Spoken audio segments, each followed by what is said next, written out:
Au nom du Père et du Fils et du Saint-Esprit, Amen. Que la grâce et la paix de notre Seigneur Jésus-Christ soient avec vous. Chers frères et sœurs dans le Christ, bienvenue à notre méditation sur les textes bibliques du vendredi de la deuxième semaine du temps ordinaire, année liturgique A. C'est le Père Michel Manga, SVD, missionnaire du Verbe divin. Le thème que je propose pour notre méditation d'aujourd'hui est la miséricorde, chemin de la justice divine. Chers frères et sœurs dans le Christ, les lectures de la liturgie de ces jours mettent en exergue la notion de la miséricorde comme chemin de la justice divine. Dans la première lecture tirée du livre de 1 Samuel, chapitre 24, David épargne la vie de Saül dans la grotte. Nous sommes ici dans un contexte de persécution. La haine de Saül contre David veut prendre corps, veut se matérialiser en tuant David. En effet, Saül est le roi légitime d'Israël, mais rejeté par Dieu dans 1 Samuel chapitre 15. Mais David est déjà oint par Samuel dans 1 Samuel 16, mais pas encore roi et commence à subir la persécution de celui à qui il doit succéder. Il devient alors un vagabond avec l'onction divine. À ce niveau, bien-aimé, il y a une tension théologique. David a la promesse de Dieu, mais pas encore le temps de Dieu. Entre la promesse et le temps de l'accomplissement de la promesse, David vit un moment difficile qui devient pour lui le temps de la formation spirituelle. Un moment où on apprend à cheminer avec Dieu dans la patience, dans la persévérance et dans la soumission totale à ses promptitudes. Très souvent, bien-aimés, c'est pendant ce temps que Dieu reste silencieux et parfois on commence à se poser mille et une questions. Est-ce que je suis sur la bonne voie ou je me suis trompé? Car on ne sait pas concilier la parole de Dieu, ce qu'il a promis et la réalité de notre vie. Comment concilier l'onction divine et le vagabondage qui a caractérisé la vie de David avant de succéder à Saül? Au chapitre 24, maintenant, Dieu va tester le cœur de David. Il laisse Saül tomber dans le mets de David, dans une grotte où il s'est reposé. Ainsi, David avait-il l'opportunité, l'occasion parfaite de tuer Saül, mais il a choisi une autre voie. La grotte, bien-aimée, est un lieu symbolique. Elle désigne l'obscurité, le secret et l'épreuve intérieure. Dans notre contexte, la grotte devient un lieu de discernement moral. David doit choisir entre la logique humaine, c'est-à-dire éliminer l'ennemi, et la logique divine, c'est-à-dire attendre et laisser Dieu venger sa cause.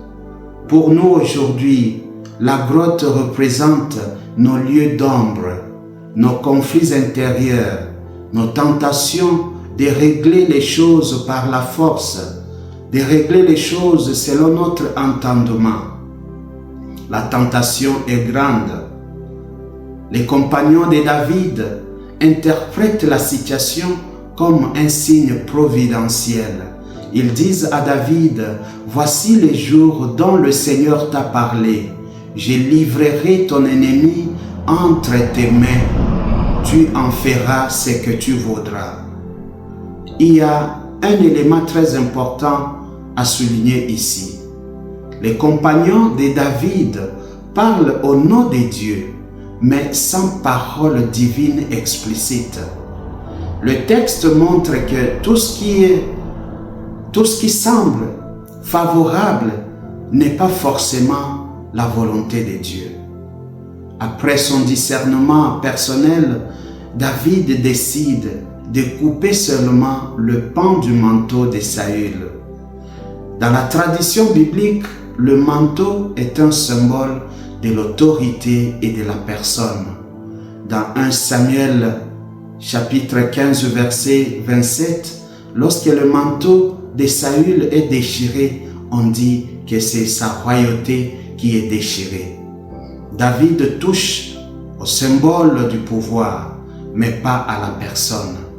Il reconnaît que le pouvoir de Saül est déjà fragilisé, mais refuse d'en être l'auteur violent. David a le remords après avoir coupé les pans du manteau de Saül. Et le texte dit au verset 6, « Après cela, le cœur lui battit, parce qu'il avait coupé le pan du manteau de Saül. » Le verbe hébreu « nara », traduit en français par « battre », signifie être troublé, être déchiré, être tourmenté. Cela signifie que le cœur de David était troublé par le simple fait de couper le pan du manteau de Saül. Bien-aimés, dans notre vie, il faut avoir le sens du remords quand on veut faire ou dire quelque chose qui n'est pas correct.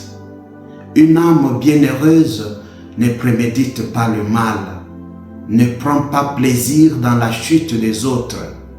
C'est le caractère des méchants comme décrit dans le livre des Proverbes 4, 14 à 17.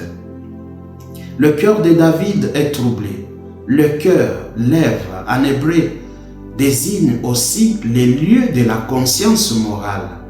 Même un geste partiel contre le oint de Dieu trouble David. Le vrai combat bien-aimé est dans le cœur, pas contre l'ennemi. Aujourd'hui, le monde n'a plus le sens de remords. On détruit les autres, leur réputation. On passe des heures et des heures en train de parler des autres. On arrive même à tuer sans remords. Et parfois, on se glorifie dans ces actes. Je vais lui montrer, mon frère, ma sœur, réfléchis 2 fois. Ce que nous sèmons aujourd'hui, nous en payerons le prix. David montre une conscience spirituelle fine, habitée par la crainte de Dieu. Il dit, « Je ne porterai pas la main sur mon Seigneur, Machia Adonai, le oint du Seigneur. » David reconnaît que Dieu seul peut destituer celui qui l'a oint. Dans 1 Samuel 26, 9, David pose une question rhétorique à Abishai. Qui peut mettre sa main sur le oint de Dieu et demeurer impuni? Dieu a testé le cœur de David et il l'a trouvé digne de sa nature. Face à son ennemi, celui qui voulait le tuer, David se révèle miséricordieux. Voilà pourquoi on dit de David, l'homme selon le cœur de Dieu.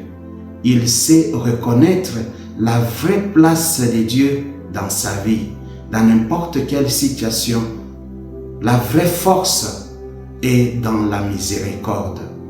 Dans l'évangile, Jésus monte sur une montagne et appelle ceux qu'il veut, qu'il désigne pour être avec lui et les envoyer prêcher.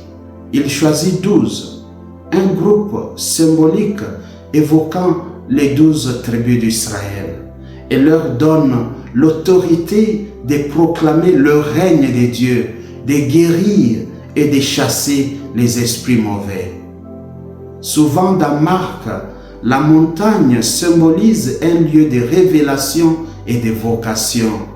Ailleurs aussi, elle symbolise les lieux de l'alliance et de la proximité avec Dieu. Jésus appelle ses disciples à unir proximité avec lui et mission dans le monde. Il choisit 12 apôtres. Le nombre 12 renvoie aux 12 tribus d'Israël. Jésus fonde le nouvel Israël. peuple de la nouvelle alliance. Et la liste montre une diversité de caractères et d'histoires. Cela nous rappelle que Dieu appelle des personnes variées pour construire son Église. Marc montre ici que la mission de Jésus n'est pas solitaire, elle est communautaire et transmise. Mission et autorité. Être envoyé implique responsabilité et service. Les apôtres sont appelés non pour dominer, mais pour proclamer la bonne nouvelle et participer à l'œuvre de libération opérée par Jésus. Mais avant tout, le texte dit, il les appela pour qu'ils soient avec lui. Avant d'aller prêcher, d'aller guérir et chasser les démons, il faut demeurer avec Jésus. La communion précède l'action et toute mission chrétienne découle de l'intimité avec le Christ. Chers frères et sœurs dans le Christ, le Seigneur nous appelle à une vie de disciples missionnaires.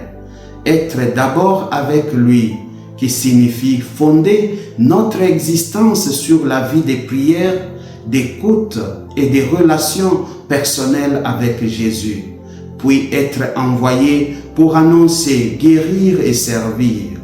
L'appel des apôtres nous invite à reconnaître que tous les baptisés sont appelés à participer à la mission du Christ dans le monde, chacun à son niveau, avec son charisme, sans confusion aucune et sans convoitise. Le Seigneur appelle qui il veut et fait grâce à qui il veut. Ce que nous faisons à ceux qu'il a appelés et comment nous recevons cette mission du Christ détermine l'intégrité de notre vie chrétienne. Prions le Seigneur. Seigneur Dieu, toi qui sondes les cœurs et conduis l'histoire des hommes, nous venons à toi en ce jour, à l'écoute de ta parole qui appelle, qui éclaire et qui transforme. Comme David dans le désert, apprends-nous à ne pas céder à la vengeance, à reconnaître que la vie de l'autre est sacrée, même lorsque nous sommes blessés, incompris ou menacés. Donne-nous un cœur libre, Seigneur, un cœur qui choisit la confiance plutôt que la violence, l'humilité plutôt que la domination, la miséricorde plutôt que la peur. Avec le psalmiste, nous crions vers toi, Seigneur. Mon cœur est prêt, ô Dieu, mon cœur est prêt. Sois notre refuge au milieu des tempêtes, notre abri lorsque l'épreuve se fait lourde. Seigneur Jésus, toi qui es monté sur la montagne pour appeler ceux que tu voulais, appelle-nous encore aujourd'hui à être avec toi. Avant toute parole, avant toute action, fais-nous demeurer dans ton intimité. Envoie-nous ensuite, Seigneur, pour annoncer l'évangile par notre vie, pour porter la lumière là où règne la confusion et le mal, non par notre force, mais par l'autorité de ton amour. Apprends-nous à accepter notre fragilité, comme tu as choisi des hommes imparfaits pour bâtir ton Église. Garde-nous fidèles à l'appel reçu et fais de nous des artisans de paix et de vie. Nous remettons entre tes mains nos combats, nos choix et notre mission. En toi seul est notre espérance.